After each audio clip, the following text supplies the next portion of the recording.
সুপ্রভাত বন্ধুরা, আবার এসে পড়েছি ছোট্ট একটা ভিডিও নিয়ে।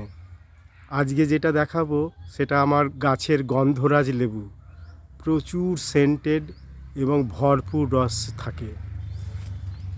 আগে দেখে নাও কত বড় আকারের লেবুগুলো। এক একটা সাইজ প্রায় 150-200 গ্রামেরও বেশি।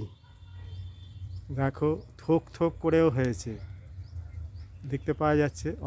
অসংখ্য হয়েছে এই গাছটা। যারা এই গন্ধরাজ লেবু পছন্দ করো তোমরা এই গাছ বসাতেই পারো।